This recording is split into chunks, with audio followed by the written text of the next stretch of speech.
everybody. Welcome to St. Augustine this evening. I'm here with some friends. Mike is not here. Mike is traveling in parts unknown, and so we have a Mike-less week and a half. We've got lots of great shows, lots of great guests lined up for you. So I hope you will join me for Mike's vacation, and let's see what fun we can get into while he's away. See if the show is still on the air by the time he comes back. But before we try and get Mike canceled, let's pay some bills.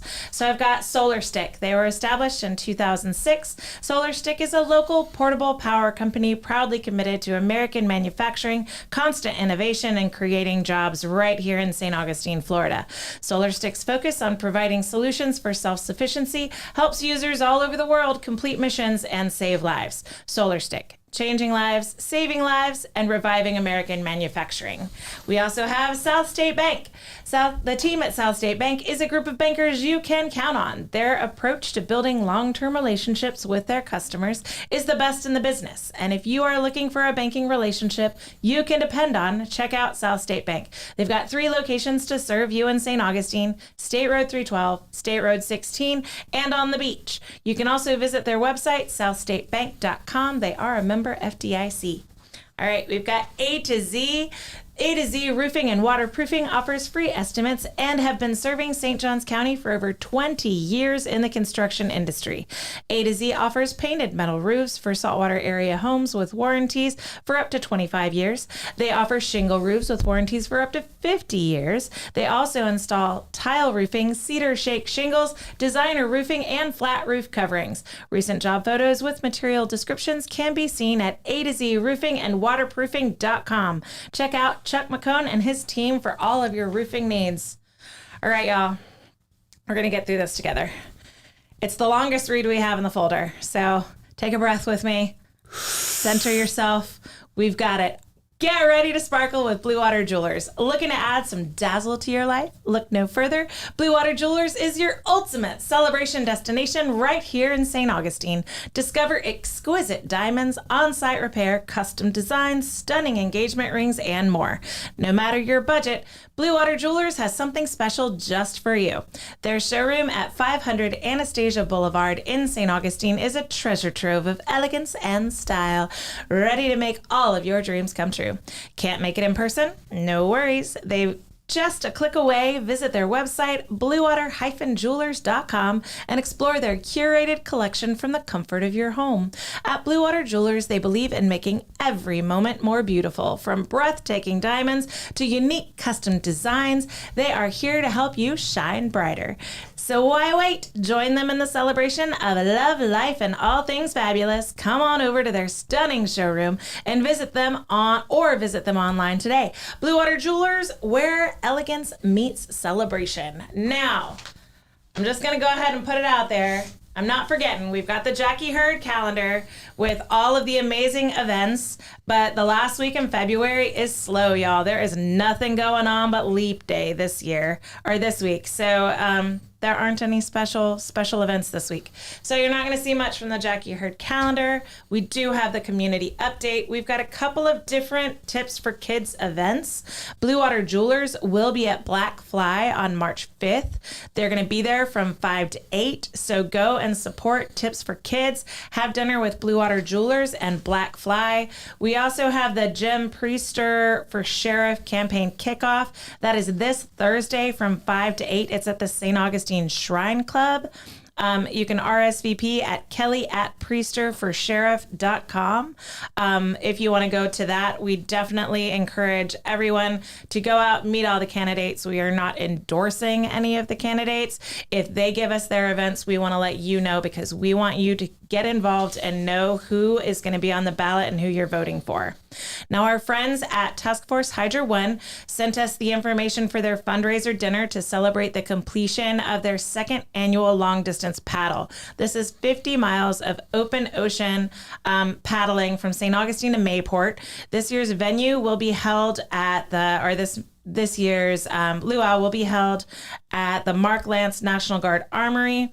Funds generated will be used to increase access to therapeutic surfing and paddling activities for service members, veterans, first responders, and their families. So wear your best Hawaii Five-O Aloha casual attire and enjoy some amazing Hawaiian cuisine, guest speakers, luau dancers, and a silent auction.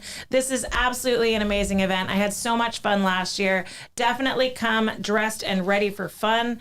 There's one more Tips for Kids event, and that is benefiting the Boys and Girls Club. So that is at Ford's Garage. That's also March 5th from 5 to 8. So if you're having dinner with Blue Water at Black Flag, go have dessert at Ford's Garage or vice versa. Help the kids out. And these are all great, amazing projects going on. Last one, we've got March 7th, Words and Music series with Curtis Tucker in the First Coast Opera from 1 to 5 at the Waterworks on San Marco. So that is the Beaux-Arts Ford Community Update. So many things going on. Lots of great stuff happening now that the Florida Man Games have completely shut down St. Augustine and gone viral worldwide. I've got some great guests for you today. They are friends of the show. They've been on before, and they've even been on the afternoon show without telling me they were going to be, and it was very insulting. That was just me. That wasn't right. We've got Ryan Russell. Thank you for joining us today. You need a breath after all of that you just drank. It's what I do. It's a lot. There's a lot going on at the end of February and March, but they didn't get there in time for Jackie Hurd's calendar, so it's not on the calendar. It's not on the calendar. So we also have Townsend and Russell. Yeah, lovely. We love that. 100% dad right there. Thank you. All right, so you guys have been on here before. I alluded to it because you do 100% dad. And you've done your traveling RVing, your aspiring author, Townsend. Lots. Published now. Well, It's not actually aspiring. so aspiring to... It's not exactly best-selling, but it is published. Aspiring to the bestseller. There you go. And you do have a copy of one of your books. I do, but that was just to you show didn't you. bring it last time. We've got newly published Good Dad to Great Dad, Right. 100% A real dad. book. It is actually real. Yeah. So you came on last time to talk about your book, and then you just didn't bring it. So we just had to talk about it hypothetically. So it's pretty exciting that you brought an actual book this time. Well, sometimes I remember things. I did not remember to do my hair. That's why I'm wearing the hat. That's okay. We tried to fix it right before the show, but there was no saving it. There was a mad dash. I had a hairbrush. Ryan tried. There was nothing we could do. Yeah, at least I still have some. That's what I'm going with. I have hair that causes me a problem, which is fantastic. That is true. Just looking at the comments, we've got some of our frequent viewers in the comments section kind of making jokes. I was incognito at the Florida Man Games. I was trying to not get sunburned. I failed completely in that. No. But I had a wide brim hat and I had sunglasses on. I was there for business. I was crowd control. And so some of the people that I talked to the most and have seen in real life, but talked to the most in the comments were there. And one of them didn't recognize me. And so he talked to me all day, just being nice. And then later on, he's like, why didn't I see you? And I was like, we spoke repeatedly. How bad did I look at the Florida Man Games? You're incognito. You did well. Yes. So he did realize, you were the one in the hat. Yep. And a couple of other people said that too. After hanging around Heather for a long time, I finally said something, I guess, in a voice that was familiar. And she's like, wait a second, you're Amanda. And I was like, yes, I am Amanda. So it was kind of funny. I must have been looking rough at the Florida Man Games, but it wasn't about me. Just covered. I was covered. I failed completely. I had a sunburn just here down, and I had sunburn on my arms and my hands, but I had my big water jug to stay hydrated, and so I was holding it all day. So I was sunburned just on that side of my hand to my elbow. February and March, the pale ones. I don't think the Florida Games are about going there looking classy or leaving it looking classy. Yeah, so I think you did well. I considering the circumstances. I understood the assignment. I was in my Florida leggings and my hiking boots and my hat and my big jug. I thought the jug would give me away, but evidently not. It's not in the shot enough, I guess. So you guys are here because you're on a break from traveling. We are. But you had kind of a wild experience that we want to talk about. So tell me a little bit about your travel history, so everyone knows. Like, recap briefly how you travel. Well, so we traveled in the RV for 3 years, moving about every 7 days. So we were constantly traveling. We've been a lot of places within the United States, everything except the Northeast part. We've done Alaska, and we went through Canada. And then we decided, when we were taking a break from traveling in the RV to do some other business work, we decided we would take a trip to Costa Rica with some friends that we met traveling in the RV, who we've met up with repeatedly, and we did all of Alaska with them. Yeah. We know them, they know us. Our kids are super familiar with each other. We decided to go to Costa Rica for a month together in November. Okay.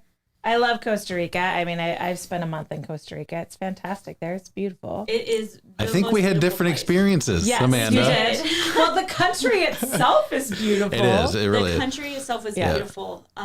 So we had a not fun experience, but then we stayed there, so we didn't flee, and we stayed another 3 weeks. And the rainforests are amazing. The water is amazing. We were with our friends are Mexican, so they speak the language real well. So we were able to kind of get into more authentic country and restaurants and feeding. So and they helped us a lot with translation. Oh my gosh, for all the things. Yeah. So at the beginning of the show, you said that we're bringing in the fun. Yeah. Mike's not here, and now that's not true. Today's going to be a Monday. It's not going to be the fun day today. It is not a fun story. Yeah. But the reason why we're here is because we're trying to get the word out to as many people as we can about what happened to us in Costa Rica. So clearly you didn't take the RV down. We did not take the RV to Costa Rica. No, you can. I don't know if there's a lot of RV parks we would fit in on those roads or anything, because we have a giant RV. Flew. Yeah. We definitely flew. From Orlando to Costa Rica, flight's super easy. We flew, so that took all day, one day. The next day we spent getting our rental car, meeting up with our friends, and then driving all day to our Airbnb, which was in between Jaco and Capos, which is on which coast? The West Pacific. Coast? Yeah. On the beach, we were in an area, we were traveling the way the U.S. Embassy has suggested that you travel to Costa Rica, which is that we were not in a crowded city. We were staying outside of it because most of the crime happens within the city, and most of the crime that happens in Costa Rica is people taking advantage of tourists from drinking too much and that kind of thing. So we were removed from that in a big house that we were sharing with our friends. This house has great reviews. Okay. And we're right across the street from the beach. And on our third day in Costa Rica, our second day there, we were just... Well, you had an encounter. But before we get to that, you had an encounter. Before we get to that, so the house that you were there, how did you find that house? So on Airbnb. Okay, so this is an Airbnb property. Yes. And I'm sure that you looked through multiple Airbnb properties before you selected this. Okay, so what made you choose this house? What made us choose this house was it was right on the beach.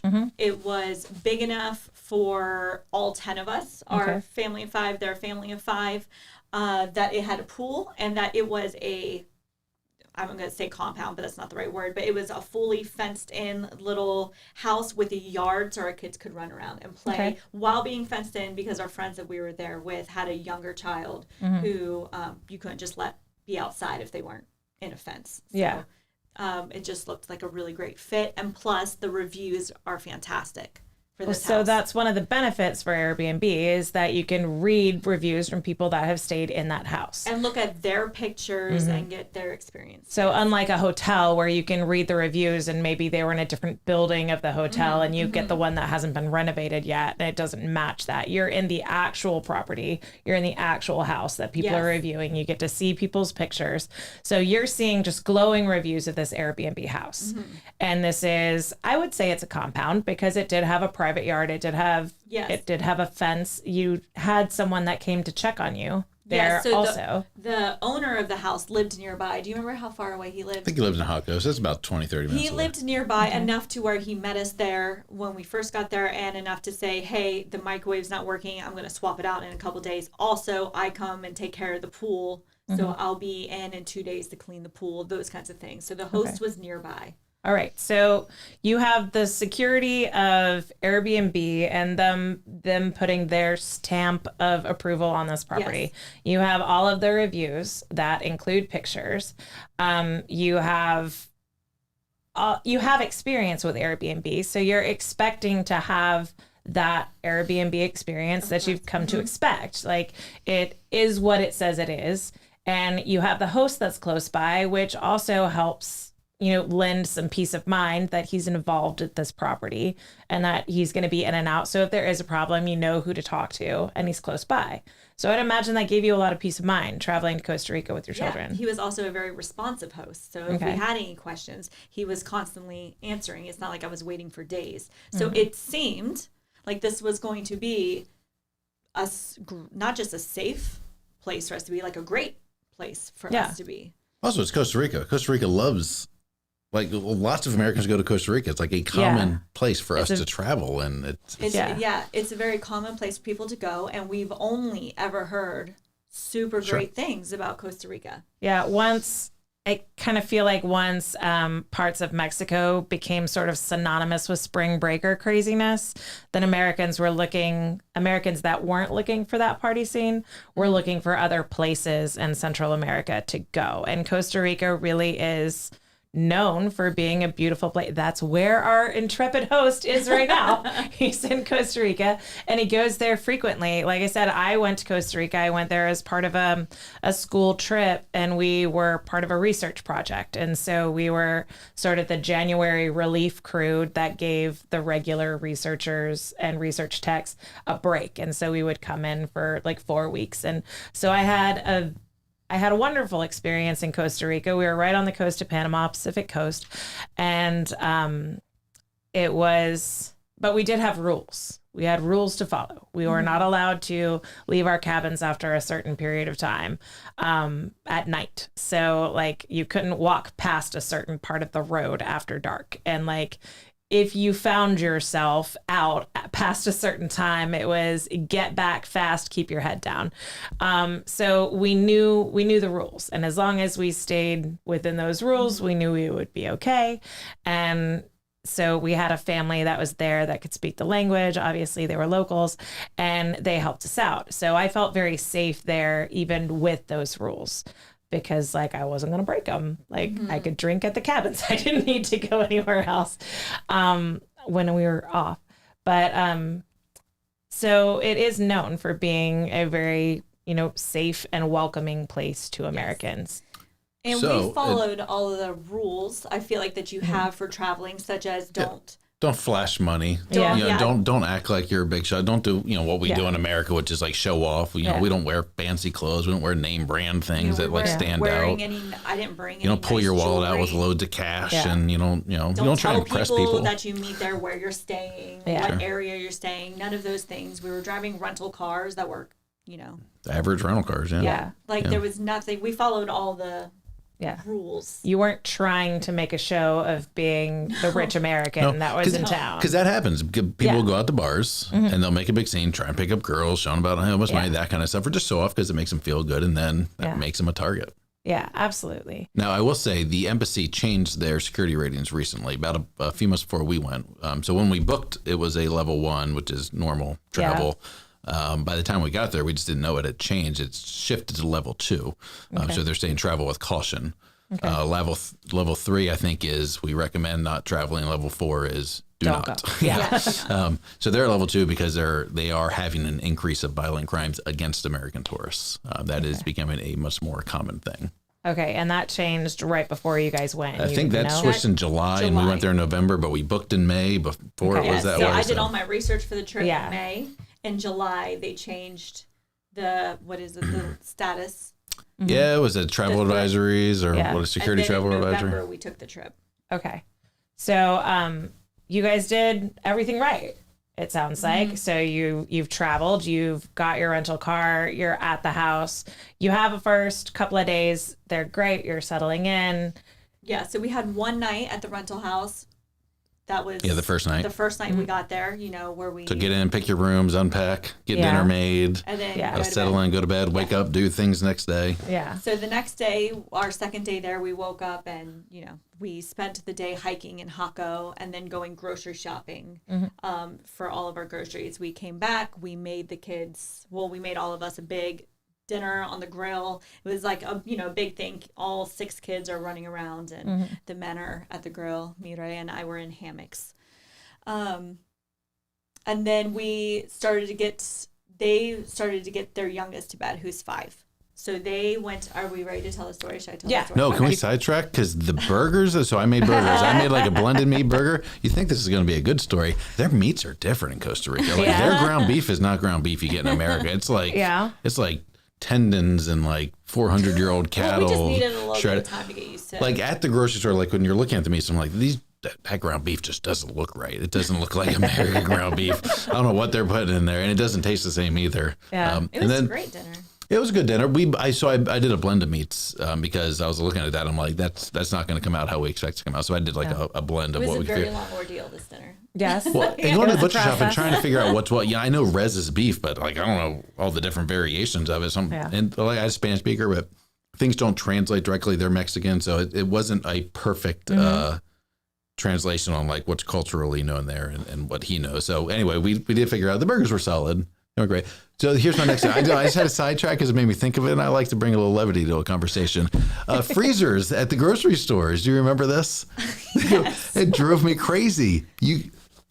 To get ice cream, it's like all melting in the freezers. I guess their freezers don't get cold enough. Yes, but I'm like, how are we going to travel 30 minutes? How are we going to travel 30 minutes home with this already melting ice cream that's in the freezer and get through checkout and then the car and then back to the house? They do have a hard time keeping things cold. Yeah. Well, that's my tangent on the food situations. I have more, but the restaurants were all really good. But culinary tips by Townsend and Russell. Yes. Yeah, bring your own beef. That is not according to U.S. Customs and Border Patrol. I would not bring your own beef. But yeah, their food standards and their refrigeration is a little bit different in a rainforest jungle type country. Yeah. So our dinner that night took a very long. Bananas were fantastic. Yeah. I can't even tell you. Like the roadside, like farmers market things, they were killer. Yeah. Yeah. And the coconut. Not killer, like we'll talk about in a second here, killer, but like killer in a good way. In a good way. Good Lord. Well, I'm glad we've made that distinction. Not killer bananas. Yeah, they could have been, but they didn't have a chance. So you've had this epic dinner. Epic dinner. Yeah, it took forever. Multi-meat we made burgers. margaritas too? No, we had mojitos. Mojitos. With rum, Costa Rican rum that I swear has no alcohol in it because I had like 4 of those things and never felt it. We had one each. Manny made us each one. I think he made them doubles though, and man, I don't know what it is with Costa Rican rum. All That's right. it. That's it for culinary. You had mojitos and burgers, and you're relaxing now, right? We're relaxing. Okay. The kids are all fed. Okay. They're playing hide and go seek. The family that we were with are putting their youngest to bed. Okay. So about what time is this? So this is 8:00. Okay. So you've still got some light. Yes. So also we're outside in the patio area. We're in hammocks and there are floodlights there. We're definitely not in the dark.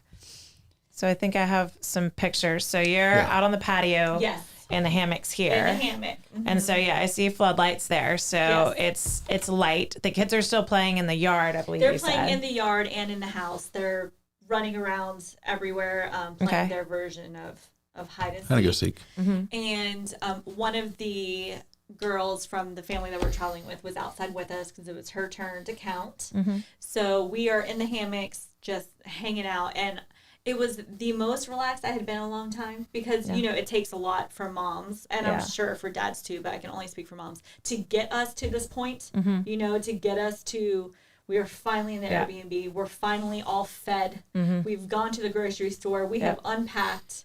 It's been a crazy whirlwind to get here. At that point, you're finally on vacation. I am now. I just had my first cocktail of the trip. Mm-hmm. I am in my hammock with my book. Mm-hmm. We are laughing and having a good time. And I'm the most relaxed I've been. And then coming from the point of view of this picture that you have up. Yep. So they're coming from that. So this is what they see. These men with masks and guns come up from behind us, and they are screaming. Okay. And that is the first thing that I notice is I go from laughing at Townsend because he's stuck in a hammock and I can't get my foot right, and we're laughing at each other. And let's be honest, we all laugh at Townsend. We're all laughing, and the little girl who's out with us, she's laughing. We're all laughing, and while we're laughing, these men come up from behind us, and they've got a gun pointed to Townsend, and they have a gun pointed at me, and they are screaming. I have no idea what they're screaming because I don't speak their language, so they're screaming at us and motioning with their guns for us to get up. So we stand up, and I get Olivia, the little girl who's out with us, behind me. And then in my head, I know that our friends are inside and they're putting their youngest to bed. Okay, so at this point, it's you two are the only adults out there. Yes. You've got one of your friend's children behind you. Yes. And then there's, what does that leave? 4 other children playing? 4 other children are playing. One's being put to bed. One's with her parents. And playing their hiding. They're finding their hiding spots. Hide and go seek. So they're like hiding on the ground. Yes. So you have no idea where they are. No clue. And you only have one child that you can see, and now you're the only adults faced with gunmen. Yes. So he's got a gunman on him. I have a gunman on me. I have Olivia behind me. I know that our friends are inside. So my only thought is if I could just scream loud enough for them to hear me, they can look out the window and see me, and then they can get our other kids to safety. Mm-hmm. So I just start screaming, and I'm screaming their names. And I'm now looking back, I don't even know if that was a smart thing to do because I did not think it was smart at the time. I was I'm like, sure, shut up, sure. they're gonna shoot you. This man, but he didn't stop me. I think he thought I was screaming my kids' names. Yeah. So I just was screaming, and it didn't matter because they didn't hear me because they were putting their child to bed, and they had the noisemaker up on volume level 10 because they were trying to cancel out all the sounds. Well, they heard commotion. I mean, afterwards we were talking about. They heard commotion. They were like, "Man, these kids are being loud." These kids are being so loud. Because kids, when they're playing, they're screaming and all that. So, is there any part of the story you want to tell, or you want me to just? No, you can run the whole thing. I'll interject and interrupt and bring some laughter to a very traumatizing situation. Yes.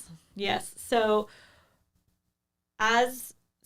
they don't hear me, our friends, but Levi, my oldest, does hear me, and he looks out the window and he sees us, and so he looks to his friend and to Ryder and my other child, and he says, "We have to go run and hide now. There's trouble." And so he just as soon as he says that, he just runs straight up the stairs, and he hides, which I didn't know at the time, of course, in the laundry room. Okay. He hides behind the washer and dryer. Mm-hmm. Emma, the little girl who was playing with him, ran up the stairs, but in the confusion went the opposite way. She went left, he went right. Yeah, They're supposed to go together. They just went that way. And Ryder, my 10-year-old, heard me screaming, heard Levi say there was trouble, and could see a bad guy walking in, and he just froze. Okay. He was in the midst of trying to find a hiding spot on the couch with a blanket, so he was like halfway crouched when the gunman, so we're outside, we now have one gunman pointing to us. They've forced us together with Olivia still behind my back.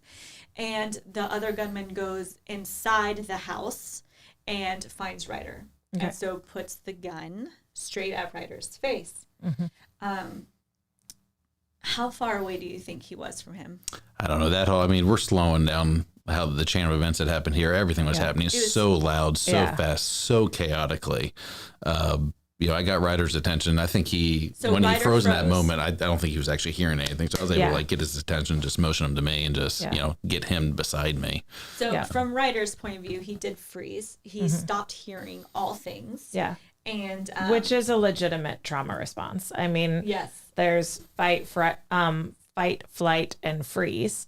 And so when you freeze in a traumatic experience like that, you're not processing the sounds that are around you. He's not processing anything. Yeah. And what the man was yelling at him was to get outside, but of It's course in in Spanish, yeah. And he was yelling at him with a gun in his face, and all Ryder could see were his eyes. So Ryder froze, which made the man yell even more and get even more aggressive, which just caused Ryder to react even less. Yeah.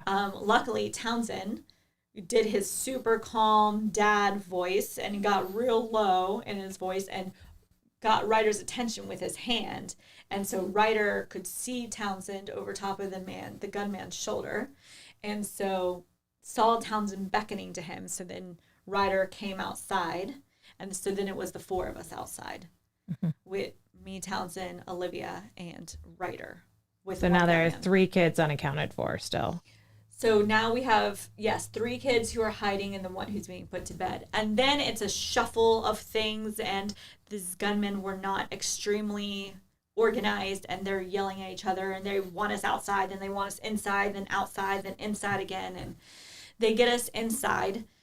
And I, at this point in time, don't know why, but I think that they're here for the kids. That is my gut reaction, is that this is a human trafficking situation, and we have 6 kids in this house, 3 boys, 3 girls, and that is what these men want. What they're here for, yeah. What else? Yeah.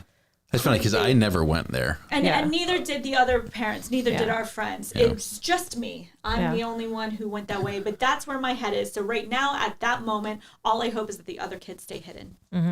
And I'm sure my face looked like I wanted to die, because as Mireya and Manny, our friends, came down the stairs. She's holding her youngest, and they have a gunman on them. They came down the stairs. She sees me, and she must see the look on my face, because she grabs my arm, and Mireya says, "They just want our money." And I was like, "Oh my gosh, yeah, just our money." What a relief at that point! Take our money. Yeah. So both our friends are military, both ex-military. He's retired military, she was military. They're both like fighters, like, you know, they like train and like they listen to all the podcasts on like this kind of situation and how to react and everything. So she's like running through everything to do. I wasn't even listening to her. I was so irritated by it all. She was like, look him in the eyes. I'm like, I'm not looking him in the eyes. I am watching that gun because their fingers were on the trigger. They're waving it. Their fingers were on the triggers the whole time. There was never a gun safety moment there. They were doing all the worst things. Home invaders just don't have good gun safety protocols. What is up with You'd think there'd be a course or something. Yeah, you would think. Well, would they attend? There's got to be a subscription-based course somewhere. It would have been awesome also if they had said dinero or money, and so that I knew that that's what they wanted, so that my brain wasn't going into human trafficking. But so as soon as she tells me that all they want is our money, my brain switches tracks completely right after I have relief. And now I'm realizing, they're about to search the whole house, and 3 kids are hiding. Yeah. And they don't know how many kids we have. And they're going to search, and one of the kids is going to startle them, and they're going to accidentally shoot, because they will not put those fingers off the trigger. Yeah. So then I beg this man, hands like this, super close to him, looking up at him, and I'm begging, please, my kids are hiding. Yeah. You have to let me find them. Yeah. And I am begging him, and the TV is blaring, and everyone is yelling. And there were also these 2 stray dogs that were like a part of the property. They weren't our dogs. They weren't anyone's dogs. They were just your neighbor's dogs. They were just there, and all the time they were super friendly little dogs, and our kids loved them, so we just allowed them to stay. Not uncommon in Costa Rica to just have neighborhood dogs. They could get under the fence. So these dogs are there, and they're barking, but not in like a I'm going to protect you from gunmen kind of way. They're barking like a, why aren't you petting me, and why is everyone yelling? There's commotion. Yeah, someone throw the ball kind of way. So there's so much noise, and I'm begging this man to please allow me to find my children. Yeah. And he just gets so mad at me. Yeah. And I'm sure it's because I'm not doing what he wanted, which was to stand further away. And I'm speaking a language he doesn't know. And I'm going against what the protocol should be. And I just keep begging him over and over again. And finally, Mireya must hear me, because then she translates for me to him. And then as soon as he understands what I'm saying, which is that 3 of these kids are hiding, and I don't want you to hurt them. Yeah. Then he allowed us to get the kids that we had with us right now in a bathroom that was downstairs, which is where we found our youngest child already hiding underneath the sink in the bathroom. So he was already in there. We get the other kids in there.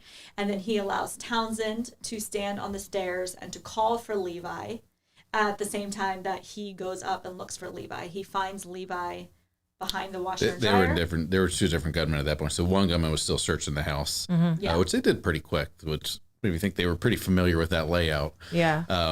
But yeah, then while I called up to Levi was already walking down, gunman behind him. He had already found him in his hiding spot, which was like the deepest corner of the house. He had to like go through a bathroom, through another door, into the laundry room, go to the right of the laundry room where there was a closet, and then in that corner of the closet was where he was hiding. Levi was very deep, and the man found him quick. Yeah, I'm actually surprised. Once Levi showed me where I was in, I'm like, how the hell did he find him that fast? Yeah, it's almost as if they knew where to look. We got all 6 kids downstairs in the bathroom. And then that was when we shut the door to the kids in the bathroom, that was when I really, really, really thought perhaps we can get through this without them hurting our kids. And then once we got the kids in there and I felt like they were as safe as they could possibly be, I mean, it was like literally weak in the knees. Yeah. Like, I've never felt anything like it. We're going to make it through this. All they want is our money. This is proof that all they want is our money is because my kids are in the bathroom. So then we'll give them whatever we have, and they knew it. There was no fighting them. We weren't going to fight them over money. And had they tried to take one of my kids, clearly we're going to fight them. Yeah. Well, what a weird sense of relief. Like, you've still got gunmen in the house, but you're suddenly just flooded with this relief. I know where all of my kids are. They no longer have guns pointed at them. They're in an interior space where we know that they are enclosed and it's the safest they could be in this moment. Yes. The guns are no longer on them. Yeah. And the men are no longer yelling at them. And they're no longer, I mean, I'm sure a ricocheted bullet could have still hit one of them, but they were in a much more confined area. And so a gunshot is now less likely than what it was before. So it's a huge amount of relief that I felt at that time. And then after that, I mean, it's just a chaos of they immediately demanded our passports. Where are our passports? And they wanted to count our passports. They wanted to go to the safe. They knew the safe was upstairs. That was the next thing. As soon as they've got the passports, take us to the safe. Oh, the passports. They wanted the safe. And then they wanted passports. And we said, same place, buddy. Yeah. So they wanted the safe. They wanted our passports, and they wanted all of our money. That was first. They wanted to know about the guard. They knew about the guard that comes because we were not told this when we got to the Airbnb. When we arrived to it, he's like, hey, I'd like to have a guard here from, I think, 11 o'clock to 4 a.m., something like that, for at night for you guys. And we're like, okay, you want him here, that's fine. It's not going to cost us anything extra. Go ahead and let him. It was strange that he didn't tell us about this guard ahead of time until we got to the Airbnb. But, I mean, I know that this is a common thing in Costa Rica to have guards. It's kind of surprising given how communicative he had been. Right. Sure. He had told us about the microwave ahead of time. Well, and here's some irony. We were going to originally go to Colombia, the country of Colombia, for a month because our friends, they've done some world traveling. They had already gone there, and they really liked it. But you're like, that's not safe. Right? Yes. But a lot of those compounds come with guards, like 24/7, and they'll even drive you places because, there's a legitimate threat there. And so that's why when he was like, because we had already explored the possibilities of having a guard or private security or something like that. So we weren't super shocked by it because we figured it's just a dumb third world country. It was just odd that the guy didn't mention it till we got there. And then they wanted the safe. It took us, the whole thing took so long because it was a big house and everything had keys and different keys. So, it took a long time for them to search suitcases and closets and purses. And so when they said they wanted to go to the safe, did you lead them there or did they know where? They knew where it was, but they took Manny by gunpoint. So one took Manny, who's our friend, up to the safe. Up to the safe. But it was a keyed safe, so we had to find the keys because they were in my pocket when I was in the hammock, and in the commotion of me jumping out to face the bad guys, they had come out of my pocket. So they were under the hammock. So we were trying to find the keys. I'm like, And then they're a high stress moment of like, okay, I lose keys all the time. Where did I lose them this time? All the time. While I'm being threatened to be like, shot. If our lives are dependent when on you felt that pocket, were you like, I'm like, not now. Okay, I had them when I was grilling. Let's see. I mean, the house is giant. It was the same thing with my wallet. So while they were in there in the commotion vault thing, I had this bifold wallet that's massive. Giant. We had just gotten to Costa Rica. We had just gotten currency. So I have I had like $400 in Costa Rican currency, a couple $100 in American currency. In Costa Rican currency, like $400 is like $20 billion. So like a wad, like it's just 7 inches thick. Yeah. Yes. And so my shorts are bulging, and only because of my wallet. And so during the whole commotion of that, I had kind of flipped out my wallet behind the TV because I was like, oh, this is going to stand out. And we didn't know what they were going for at that time because they were also yelling about the guard. They want to know about the guard. They said they had beef with the guard. Originally, it was not, we want your money. It was, we want the guard. We're here to kill the guard. You know, where is he? They want information on him, that kind of stuff, because I guess he had some run-ins with him. And so I had flipped my almost wallet. like they had been there before. So this whole thing of like finding the keys, we also had to do this with Find My Wallet, and I didn't want to tell them that I had hidden the wallet or tossed it because I didn't want them to get mad and be like, oh, we'll teach this white guy. Because during this whole thing, they made several degrading comments towards the white people of the house and the way we smell and who we are, and they were apologetic to our brown friends. Yeah. Was, hey, if we had known you guys were Mexicans, you know, we got no beef with Mexicans. We wouldn't have bothered you. Still robbed them in the end, but they were apologetic towards, still had guns to but apologetic towards them. But they were politely robbing them. Yes. But we were the filthy, stinky. They didn't know how they could travel with people like us, with how bad we smell. And we deserved it. So I didn't want to encourage them of being angry with me by saying we had tossed them. I'm like, listen, lost the keys. That was legitimate. And then, hey, I don't know where the wallet's somewhere in this room. Let's look for it. Yeah. So at one point they separated us. They took Townsend and Mireya to one part of the house, Manny and I to another part of the house, and the gunman. You know, one of the gunmen checked on the kids often, you know, opened his head, you know, opened the door, put his head and gun in there, make sure the kids weren't calling anyone on a phone, or making. Oh yeah, so they had corralled all of our electronics, all of our phones in one spot and tossed them on the couch. Which my biggest thing was I didn't want to lose the photos of all things right there because the cash is replaceable. Yeah. I was like, oh, like. I haven't backed up my phone. Right? And we take it to maybe, I'm like, let me like pull the SIM, or not the SIM in the SD card. Yeah. And I was like trying to say that. And I thought I was good at Spanish. Because I conversationally, I can usually pull off a basic conversation, but man, in that moment, I forgot all Spanish and I didn't care to know Spanish. So just refused. But then the whole rest of the trip, I realized, I am not as good at Spanish as I thought I was. So. He's good at American Spanish. Yeah. That B in high school Spanish did not take you far. Like, I can go to the butcher and be like, res, and that's beef, but then they'll like show me 15. I'm like, I have no idea.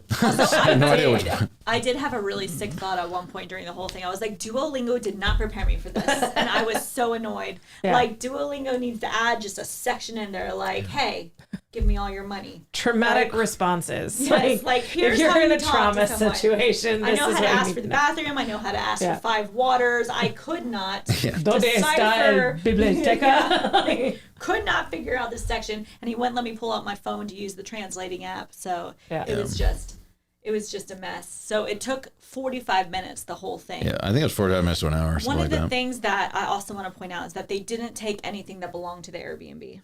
And they were clarifying. And they were asking. Yeah. What's yours? What's theirs? Yeah. Whose is this? And we're like, take it. It was like it was some of the surfboards. Take them. Take the surfboards. They want the surfboards. Whose are they? They belong to the host. We don't want those. Yeah. I was like, see this big TV? I will help you carry it to your truck, your car, whatever it is. Like, I mean, let's honestly, go. I wanted these guys to get out. I didn't understand why they weren't grabbing everything. Why isn't this like a grab and run thing? Why are we doing this so meticulously? You already have all of our backpacks and stuff. Why aren't you just taking all of our stuff and going, like all of the house's stuff? But they didn't take a single thing, nor did they do anything to the house to cause no damage. Yeah, nothing. Okay. So kick the dog.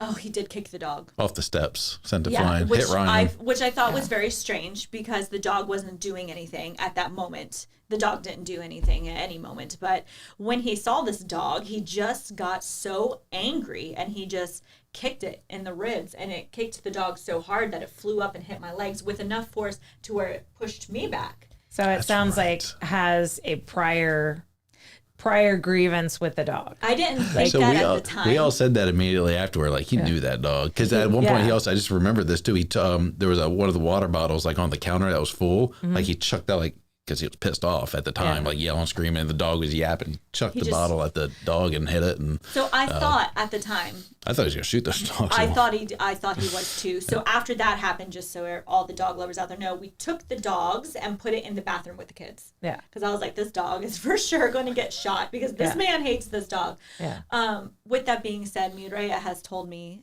that she has seen in different places where she's grown up, people do. Yeah. Kick dogs. Cultural differences. So in Mexico, I guess it's not an uncommon thing where she grew up. Yeah. When I was in Costa Rica, there was a dog that just hung out on the property. It didn't belong to anybody. And we're a bunch of, probably middle class to upper middle class college kids from America. And so we see a dog and we're like, puppy, and we're like sharing meals with it and snuggling it. Yeah, we bought it food. Yeah, we woke up one morning and they're just beating the snot out of this puppy. And so we just adopted this dog. And so it became like our kind of trip mascot for the time that we were there. And the dog stayed with us, stayed away from all of the people it was familiar with and stayed with all of us. And, we were the ones that took care of it for those 3 weeks. And when we left, it went right back to them. So, he didn't leave. He didn't run away. Yeah. He stayed. So I'm assuming that was not an uncommon thing. There's a great story about a guy it was a news anchor named Ron Burgundy, and he had his dog punted off of a bridge. The dog's name was Baxter, and that dog ended up living with bears. Yeah, and found its way back to Ron. That's what happens when you live in a place named after a whale's vagina. The true meaning was lost in translation centuries ago. San Diego means, according to Ron Burgundy. I'm not making any of this up. This is a direct quote. I also thought during this whole, this was not a fun situation, and it put me in a mood for a while. Put us all in a mood. I thought, because Psych is my favorite show of all time, I thought I would be a much more comedic victim. Yeah. At the moment, and being able to character, and it did not happen. So that is another. You went to Rage Monster instead of comedy. I was so irritated by it. He was having a hard time keeping us cool, which is what we all four of us adults agreed. We're not fighting these guys. All they want is our money. There was just so many opportunities to get the jump on them. And I was like, man, if we really wanted to, and if things had progressed, if there was any attempt at physical assault or things like that, or they were pressing guns again. We had all kind of talked about it afterwards, it would have ended badly for them. With those two being military trained and excited about the prospect. I've done tactical training before. Ryan would have been in the corner crying about it. She would have been running to the bathroom with the children. Yes, that's where I would be. And you guys would have been tackling gunmen. Yeah, we'd have been, grinding a new Costa Rican meat for our burgers the next night. Oh my God! Come on, that was too far. So can you rewind that? So we are live. There is no ability to rewind. Strike that from the record. Stricken. Okay, so Kick the Dog clearly has some sort of either hates all dogs or has a familiarity with this dog and past beef with this dog, and so wants the dog to get away from him. Yes.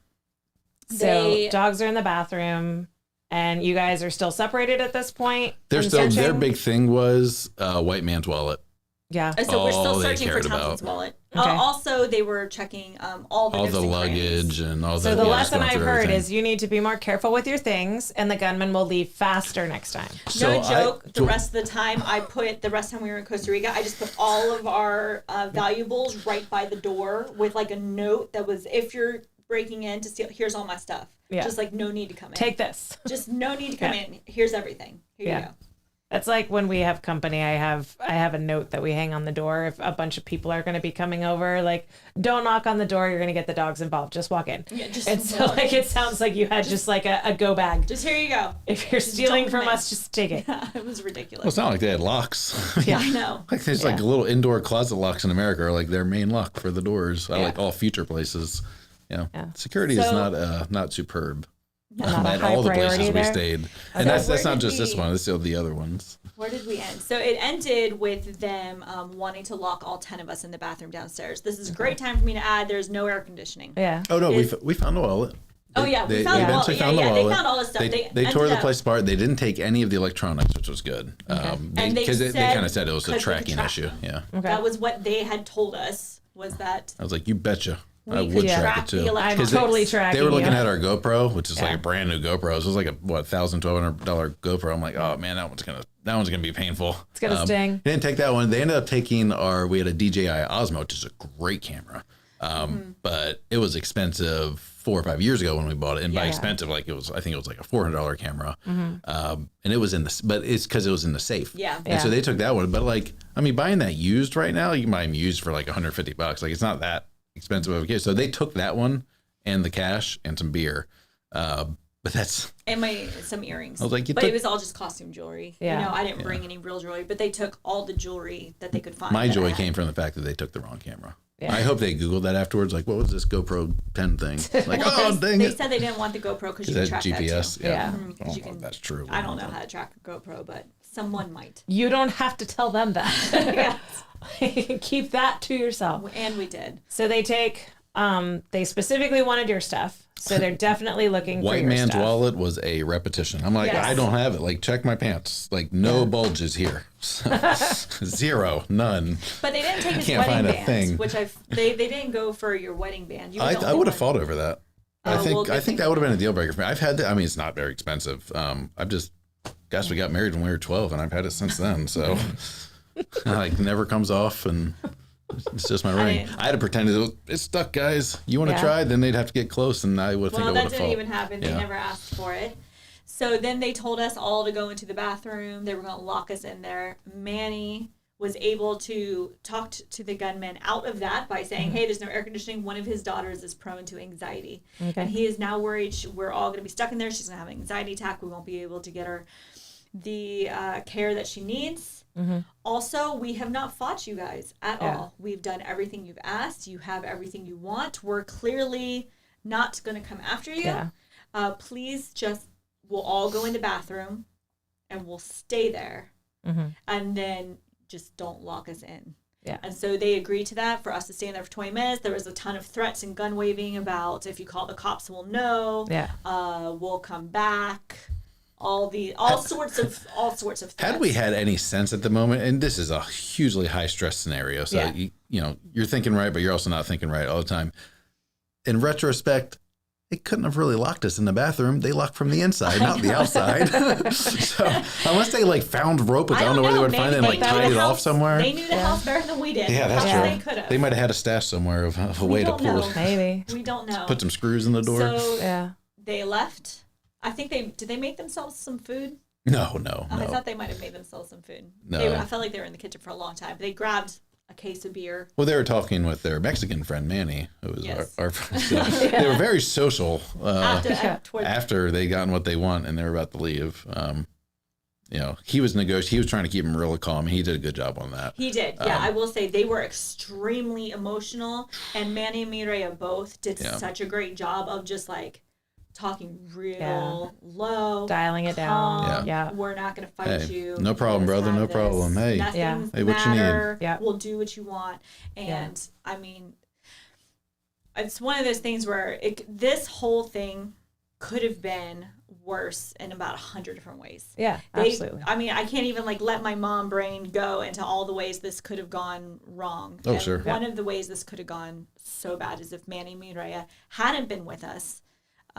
If it had just been us and against we wouldn't have known what they were on. Yeah. So it just been. You had a lot of communication with the host. How did he respond to any of this? Oh, well, the next morning.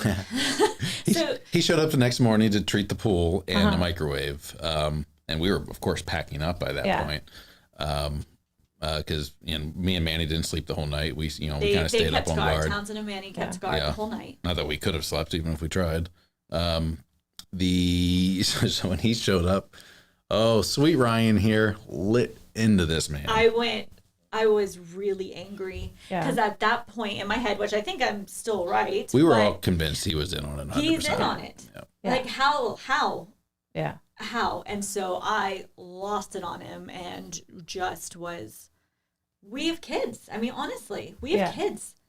Like, how? And that's why I think that's why they did it. I think they knew, listen, we have kids, we're not going to fight if you back. do a home invasion on a place with kids and you threaten kids, the parents are going to do whatever you want. Whatever you want. And that's true. Literally, if it's a bunch of like gym bro bachelor party, right, like tougher. Yeah. Even if the four of us had been there without our kids, I mean, we've already established that I'm not a fighter, but the three of them are. And if we hadn't had our kids, would we have been so compliant? I don't know.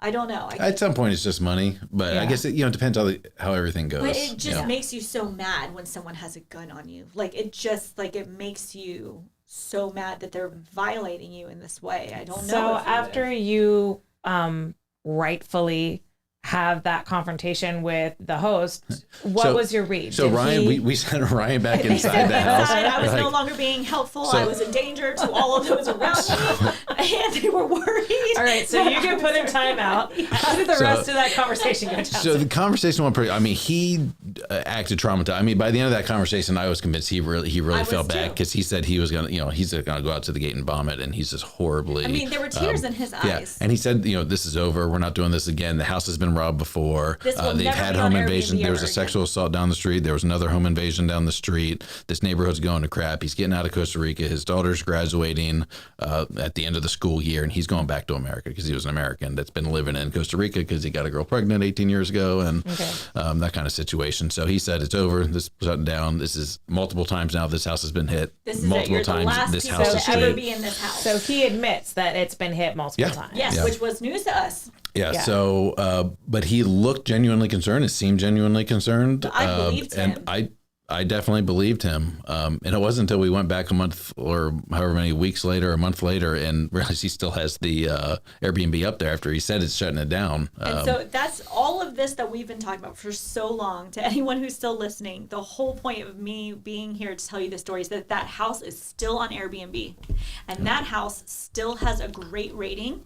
And we are all blocked from leaving a review. So how are you blocked? So apparently one of the... There's a small window of time you can leave a review. So when you cancel a stay, which of course we canceled that stay and left, when you cancel a stay, you only have a short amount of time afterward to leave a review. Which you didn't know at the time. Airbnb asked me to not leave any reviews or talk to anyone about what was happening while they did their investigation. Okay. By the time they finished their investigation, I was outside the window was over. That I can review. So I can't put my review on this Airbnb that's still up. And apparently either could the other people who were robbed at that house in the past, because that certainly isn't on. Well, because Airbnb asked you to wait until their investigation was complete, and then they put a stopwatch on your cancellation, and they knew exactly when to tell you that the investigation was over. And then we've asked several times since if we can now leave a review. You think it'd be an easy thing for a tech company to do, and they straight up just ignore the request at this point. I just want people to know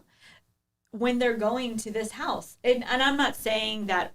Can you book it and review it and then cancel? So you can't book it until after you spend Well, you go down and stay one more day and then come back. Be an expensive review. Risk, everybody. It's not worth the risk. Oh, so you can't just book it, put a review, and then cancel it. You would have to actually check in. It has to be a completed. You have to check in. I would think. Because we actually looked into it. Okay. Because you're about the fourth person to suggest that. And I'm like, that's a good idea. We looked into it. Yeah. It's not possible unless you actually stay there. Can you pay the host to check you in so that he can review it? No, he wouldn't do it. He wouldn't do it. And so I don't understand. This is a horrible business model is what I'm thinking. You can't just keep Well, it's a horrible business model if people can review it and they find out about it. And then that's what I think it boils down to. I don't think Airbnb is purposefully putting people in harm's way. I think Airbnb is too big. And they're not paying attention. I am telling you, we have tried to talk to Airbnb. I mean, I'm talking about. So I don't know if I agree with you because after we booked this, I started pulling up some articles, and you can find them. It's not super easy to find them, but you can absolutely find them. That there are stories of people that have survived horrific events in Airbnbs. And Airbnb has an entire portion of their corporate team devoted just to making these go away.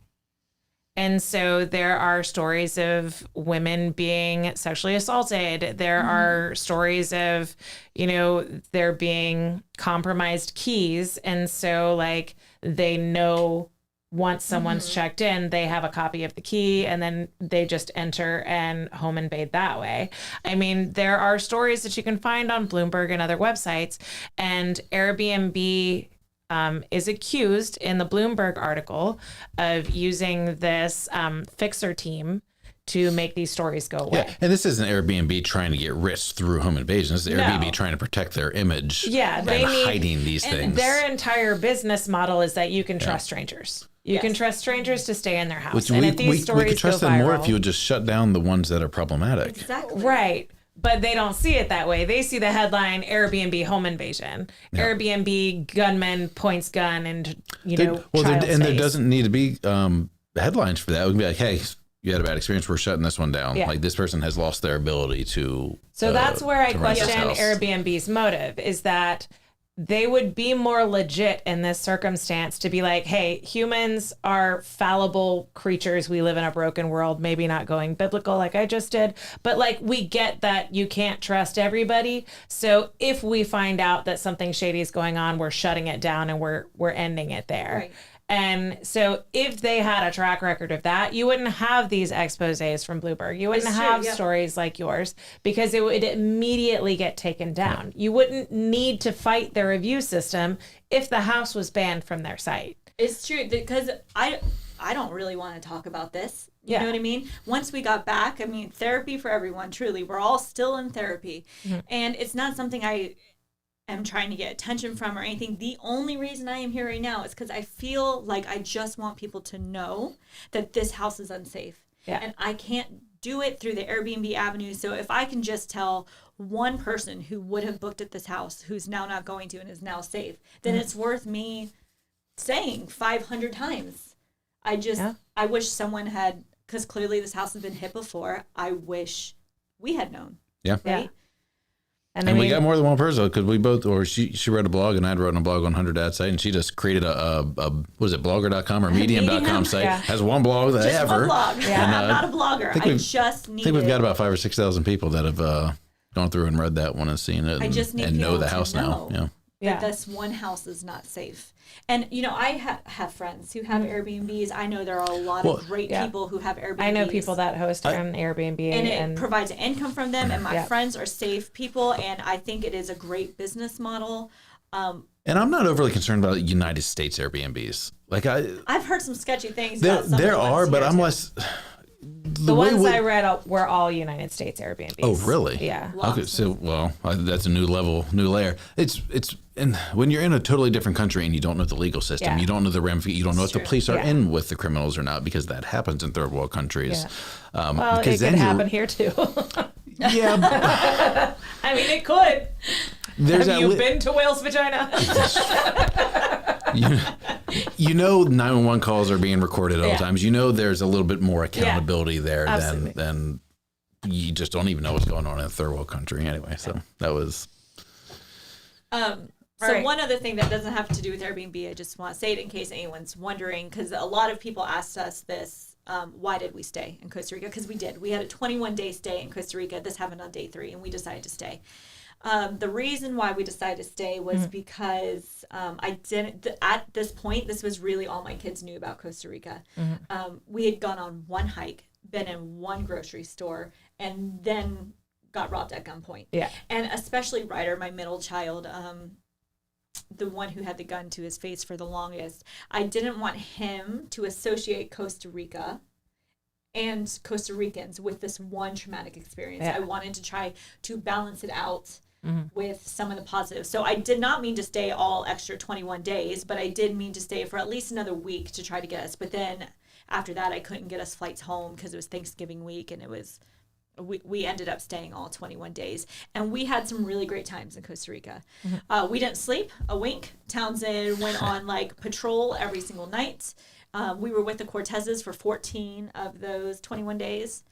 And I mean, we were a mess. We were basket cases, and loud noises scared us, and we were. Maybe the best. So we spent a lot more money than we planned on like entertainment and travel. We're like, you know what? You stop caring about money after something like that. You're like, you know what? Let's do these ATV tours all day long. Yeah. Like, did you know that horseback riding was fun. Let's do it twice. 24 hours after you survive a home invasion, you can eat whatever you want, and it doesn't matter. So if you want ice cream for breakfast, your kids get ice cream for breakfast. Them's the rules, folks. And you go to a restaurant and all your kids can order off the grown-up menu because nothing for the next 24-hour counts. Yeah. So however much TV, ice cream, and ordering off the grown-up menu you want. And this is big for her because her kids don't eat sugar. No, my kids are sugar-free, but we went to a restaurant that evening and we let the kids each get their own lemonade.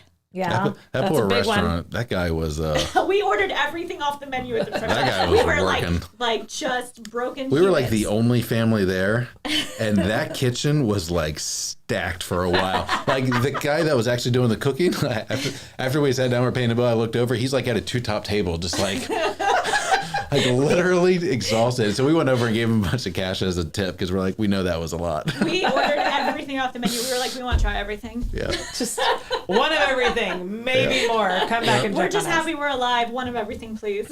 Yeah. So to wrap up, because we are out of time, what's your take home? I'll put both of your blogs in the comments so people can read the stories and share them to your friends. If you have friends that are planning a trip, maybe if you hear they're planning to book an Airbnb, just give them this information so that they know.